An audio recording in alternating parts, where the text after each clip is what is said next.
Hey everybody, Josh Sigurdson of World Alternative Media here, and we are joined here in Bozeman, Montana by the man many call the most famous farmer in the world, a self-proclaimed capitalist lunatic, and someone I have much respect for, Joel Salatin. Thank you for joining us, sir. Thank you, Josh. It's great to be with you. Now, we're watching vast government land grabs and destruction of private property. We're watching gun grabs, insane regulations against business owners, and out-of-control taxation. We're watching farmers become fewer and city folks become more abundant. What do you think this means for our future, and what can we do about it? Well, the first thing that it means is that we're going to have less and less sensible thinking in the culture. It's pretty clear that the urban sector thinks differently than the rural sector. There's a real philosophical and a divide in can-do spirit, lack of victimhood, resiliency, land view of what land is, personal property. Those kinds of things, and personal defense and security, and all those kinds of things. There's a significant divide between the urban and rural sector, and so one of the reasons that I'm so adamant about trying to get more people in farming and on the land is not just because I think local food systems are more resilient and that sort of thing, but I think that it actually moves urban wealth and people and common sense back into the rural sector, and gives the rural, gradually the rural's being overtaken by the urban voting bloc. I mean, that's what's happening, and we desperately need country common sense, if you will, for that kind of thing. I was interested. I just did a conference in the Canary Islands, and some of the other people there were talking about the wisdom of farmers, and really extolling the virtues of farmers, and at the same time they were talking about how could I even go back to America with Trump as president and all this stuff. And I said, well, have you looked at the voting map? And they said, looked at the red and the blue. I said, if you notice, the blue is all urban sectors and the red is all rural sectors. So if farmers have all this wisdom, why did they vote for Trump? And the whole conversation just stopped. Nobody wanted to deal with it because they'd hung themselves. Here they extol the virtues of good old working class farmers, and then suddenly here when they were confronted by the fact that, well, this is the group that voted in the crazy guy. It kind of made them have to stop and think a minute. Yeah, well, I think it's often been said that there was a time when the vast majority of people were farmers, and the minority were people living in cities. Sure. And those people in cities were able to well sustain their lifestyle based on what the farmers were doing. And now it seems there's such an incredible shortage of farmers compared to, there's a minority among farmers. Absolutely. And this could cause some serious consequences in even the near future. Yeah, well, we're half as many as inmates in prisons in the U.S. This has never been tried in a population. In fact, the aging farmer now that's 60, the actuarials show that in the next 15 years, 50% of America's agriculture equity, land, buildings, and machinery, 50% will change hands in the next 15 years. That has never happened in any culture in peace. It's only happened in conquest. So we're entering interesting times. Well, what has become of self-sustainability? One's ability to take care of themselves. It's often been said that the most important part of individual liberty is personal responsibility, and that you can't have one without the other. So do you think there's a concerted effort to extinguish one's ability to take care of themselves in order to shove them further into, say, servitude to the state? Now, I'm not a conspiratist. I just don't go there. But I do believe that there is a fraternity of thought, a fraternity of ideology, an orthodoxy, if you will. And the orthodoxy is that in our culture right now is that farmers are dolts and hillbillies and redneck idiot whatever, And smart people go to town and get real jobs, and farmers can stay on the land. And so from my perspective, what this is doing, in fact, there have been numerous things written about rural brain drain. That's what we call it, rural brain drain. And I'm a believer that if we want our commons, our air, soil, water, things that that were here before you and I were here, and we didn't put here. Okay, that precious resource base that I think we all believe at least needs to be preserved and actually increased, okay, as true civilizational wealth, better soil, better air, more water. Okay, if that's going to be done, we need to put our best and brightest of our culture as stewards of those resources rather than the dolts. And so I'm a big believer in the Jeffersonian intellectual agrarian idea that we have these innovative, we call them bright-eyed, bushy-tailed, self-starter, entrepreneurial young people, on the farm as stewards of our land. Absolutely. Well, now you said the other night when there's a barbecue here at the Red Pill Expo, you said ask me anything, but I might not have an answer. I'm going to ask you anything. So now you're quite vocally a Christian libertarian. What are your thoughts on the Pope's recent comments regarding individualism and his basic claim that libertarianism is evil? I always thought, personally, I always thought Jesus was an anarchist.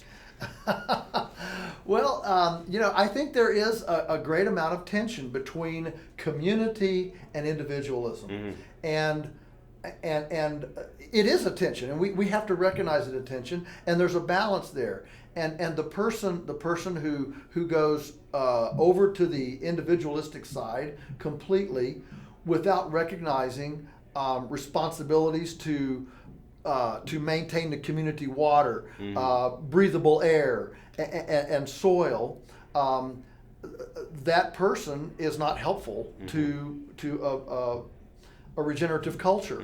And one of the reasons that the environmental movement is so anti-capitalist is because amoral capitalism is no better than amoral communism, amoral socialism, fascism, or anything else. The problem is that you and I are very creative. We're so creative that we can destroy our nest. We can plow up all the soil and we've been doing it for a very, very long time. And so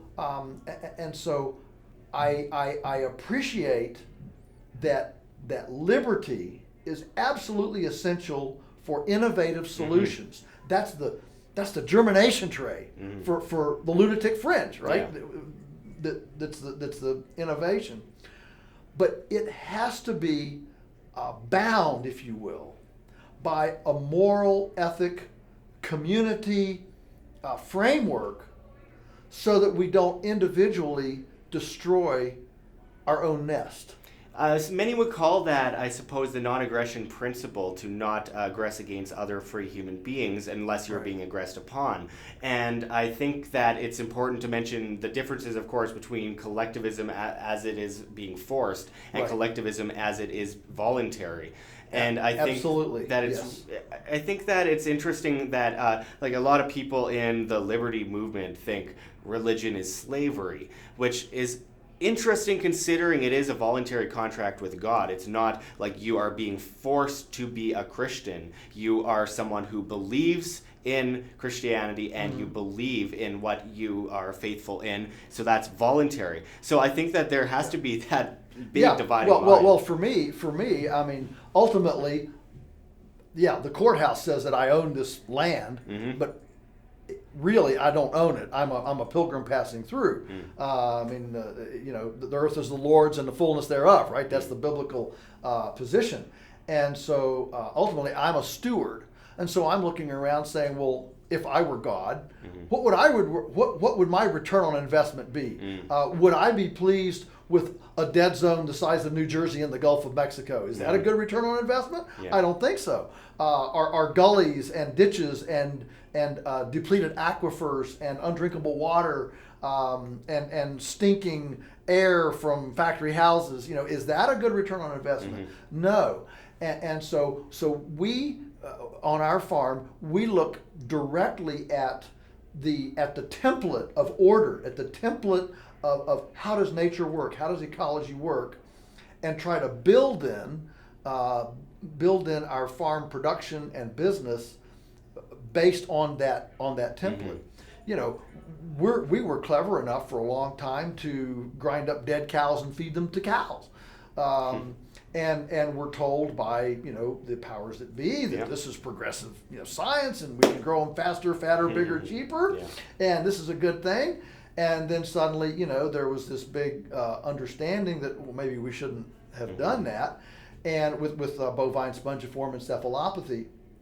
And so we did not buy into that, not because we hated the USDA or because we didn't want to be, you know, innovative or progressive or scientific or anything. We didn't buy into it because we looked around the planet and said, well, where's the herbivore that eats carrion? And it didn't exist. Well, and so we didn't know that it would cause bovine spongiform encephalopathy, mad cow. We didn't know that, but we knew the template didn't exist. And that was enough for us as humble stewards of creation to say, maybe we better not go there. Yeah, I believe I first heard of you several years ago in a Monsanto documentary, and I wanted to kind of go into this quickly because I think there is a fine line when it comes down to it. As a libertarian, you're an individualist. Of course, you don't believe in the government coming in and pulling the rug out from underneath farmers, but at the same time, there's a massive problem that's being created. And interestingly enough, it was propped up by the state in the first place. Absolutely. Back in the 1950s and 1960s especially. So what do you think is the solution? We could go back to Abraham Lincoln, well, sure. who started the USDA. Absolutely. You know? I mean, here was a man who actually thought that the government was smarter than the people. The farmers, people don't realize that pre-Civil War, farmers had massive soil development organizations. They had tremendous ag. They pooled money philanthropically together and did scientific research. Jefferson, John Taylor of Caroline, he was called. The soil associations. These were bedrock research communities that farmers did individually. And so the very notion that when there's a problem or an opportunity or an issue, the default position is we need government involvement to either, you know, help it along or to solve the problem. That's the first best avenue to pursue is incredibly disempowering to the individual and to the community that can put together a group of individuals and do things among themselves. It's quite powerful. Well, I have spoken to so many farmers over the years that are afraid to get into criticizing Monsanto, criticizing glyphosate, due to the fact that they are worried that some people on the left, and they're right to worry about this, will come up and try and ban glyphosate, ban GMOs, ban all this stuff. Now, I'm an opinion host, so I will say I totally disagree with the notion of banning GMOs and banning glyphosate, but it's just, this problem is only growing by the year, and it's incredibly affecting people's health, and it's also affecting the ground that you plant the crops on. It becomes more difficult to grow different kinds of crops afterwards. Yes. So what is really the solution in the end? Because it seems incredibly difficult to us libertarians. Right. The solution in the end is to cut off the taxpayer concessionized funding to corn growers, Monsanto, whatever. I mean, at our land grant university in Virginia Tech, you can go there every year toward graduation, and here comes the Monsanto recruitment bus. It, you know, plugs into the electric jack to run the air conditioner at taxpayer expense to recruit the best and brightest students out of Virginia Tech. You don't see one sitting there recruiting students to make compost piles or do, you know, dead tree chipping to run a carbon-centric, earthworm-friendly system. And so my take on it is, again, rather than trying to ban something from the top down, instead free up farmers like me who are hampered from being able to bring our product to the customer through overburdensome regulatory manipulation. And look, every time the government inserts itself into the marketplace, the repercussions are always prejudicial against innovation and against embryonic businesses, small businesses, which of course carry the antidote. I mean, that's where innovation comes from, the antidote to these things. And so the answers to Campylobacter and whatever, pesticides and insect, all these things, the answers to these are well known and done in the world, but we have an entire subsidized orthodoxy that channels not just customers' money, but taxpayers' money. This is the problem. So, if I were king for a day, I would just abolish the USDA, abolish it. No government agency has been more successful at annihilating its constituency than the USDA. Just abolish it and let me go head to head with Monsanto as business to business.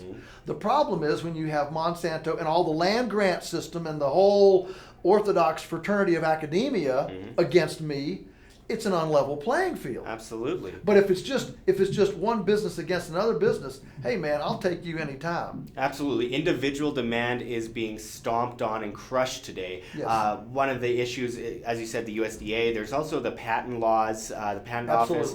And we can go on. The branches of government are very large and very burdensome. But I think it's horrible how the mentality of it comes from most people on the left saying that we need to stop the monopolies of the big corporations, and in doing so with regulations and taxation, they actually prop up these major corporations and plunge these small businesses. Because the legislation always passes through this murky, we call it smoke and mirrors. I call it wine and cheese dinners. Yeah. But it goes through this murky, amendment process that emerges on the other side, always friendly to the status quo and unfriendly to the upstarts. That's the truth. And so when it comes to GMO, for example, and banning and labeling and all that stuff, my deal is do your research. That's fine. I don't have any problem with that. But you know what?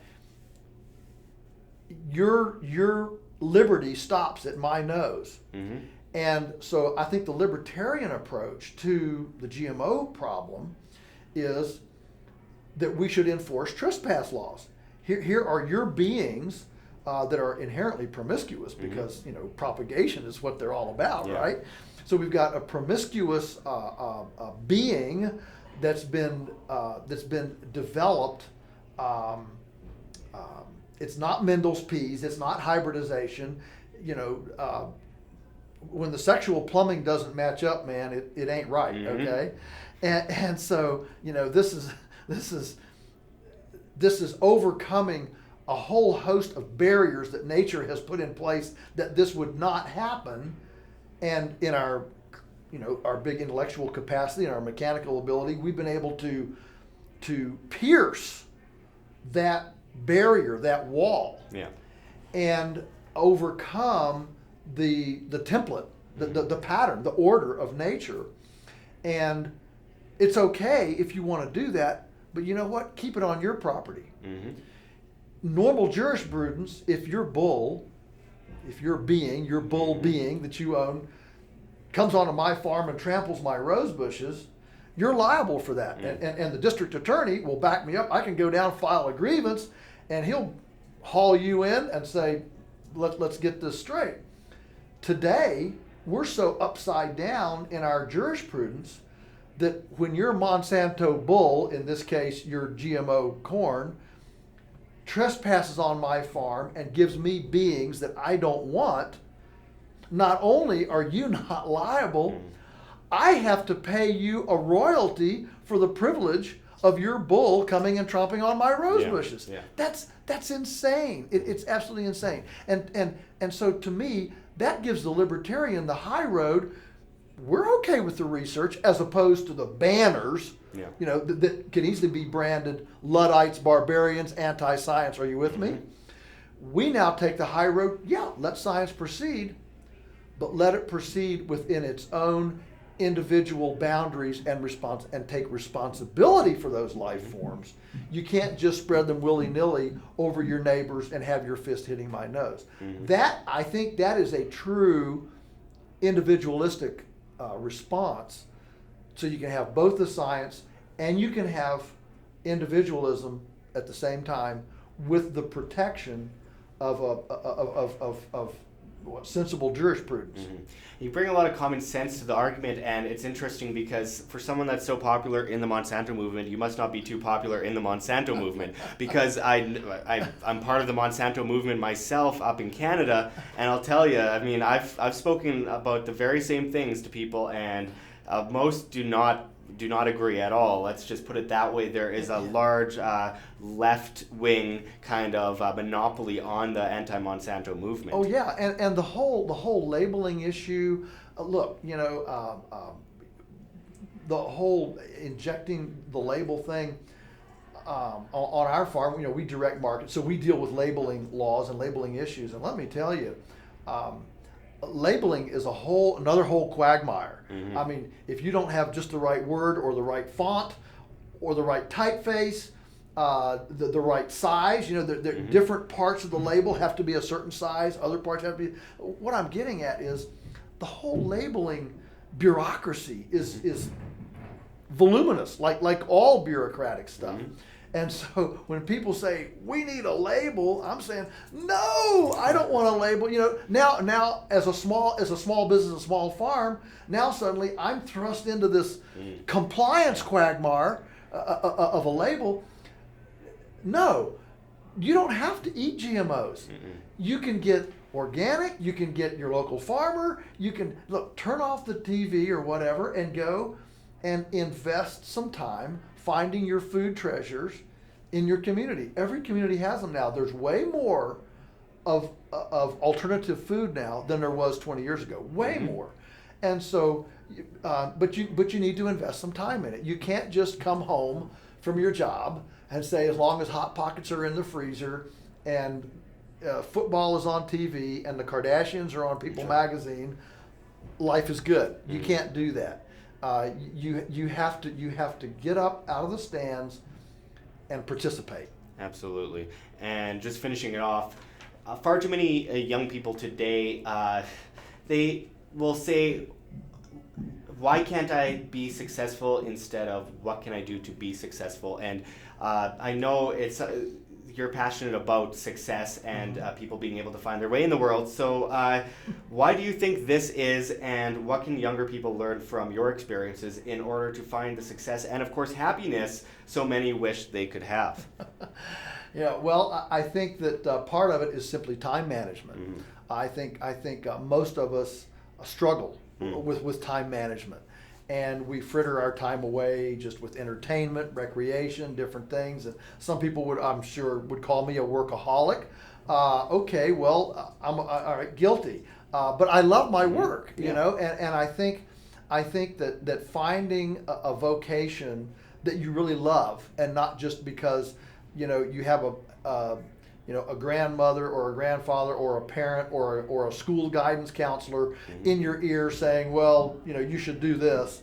But find your passion and then do it. And then the final thing I would simply say is that we've become very impatient. I think with our technological gadgetry now, we're creating a lot of impatience. I mean, the average young person now, if you don't get a like in 30 minutes, you're suddenly in depression and, oh no, the world has forgotten about me and they don't like me anymore, right? And so we've become extremely impatient. And one of the single most important 4-letter words I use to help get this across to especially young people is you have to go through the slog. I mean, yes, we've been extremely blessed and successful. But, for 7 years, Teresa and I lived in an attic on $300 a month. If we didn't grow it, we didn't eat it. We never went out to eat. We wore thrift store clothes. We drove a $50 car that was 20 years old. But that early frugal living created a platform that we could leverage later in life. Mm-hmm. So while all of our college buddies and friends and all this were going one direction, mm-hmm. we were going 180 degrees the opposite direction. And now we probably have more equity than most of them. I'm mm-hmm. sure we do. And so you have to be willing to persist. I tell people, look, I'm not that smart. I'm not smarter than anybody else. We were just too stubborn to quit. And a lot of times, success that pops out at the 8-9 year level is really not a manifestation of genius. It's a manifestation of character. And so our weak link typically is not that we don't know enough or we don't, we're not intellectually able to handle things. It's that we aren't willing to do the slog, to go through the learning curve, mm-hmm. to stay with it long enough to punch out the other side, to do our 10,000 hours in 10 years, that it takes to become a master. Well, this has been incredibly interesting. Can you tell our viewers where they can find more of your work and support the work that you do? Oh, thank you. Well, we have a very functional website, Polyface Farm. So we're the farm of many faces. Polyface, Polyface. Mm-hmm. You just put that in the computer; it'll pop right up. Our website, my speaking schedule, the books that I've written. YouTube videos. There's all sorts of things and links. We have a Facebook page. We also have Instagram. I don't do this, but I have people, that do this. Yeah, and so there's plenty of there's a lot of material there. Yeah. In fact, there's more material than I even know what's there. But I really appreciate the interest. I really appreciate the chance to be with you. I really appreciate what you're doing and bringing to the discussion. And the cultural awareness of where we are, it's just magnificent. I really appreciate it. Congratulate you and thank you. Thank you, and I thank you as well. Thank you, Josh. Do you like what you see here at WHAM? Well, make sure to check the links below. GoFundMe, Patreon. We can't do it without you. Any donation is very much appreciated, especially as we are so vastly demonetized and censored by YouTube. You can also see our Bitcoin address in the description and the comments, as well as on the screen for you to scan, if you please. And also find us on Steemit.com. That's Steemit.com, the future of social media, where you get paid to blog via cryptocurrencies. You can find me at Josh Sigurdson. So we hope to see you there. But until next time, this is Josh Sigurdson signing out from World Alternative Media. Find the truth, be the change.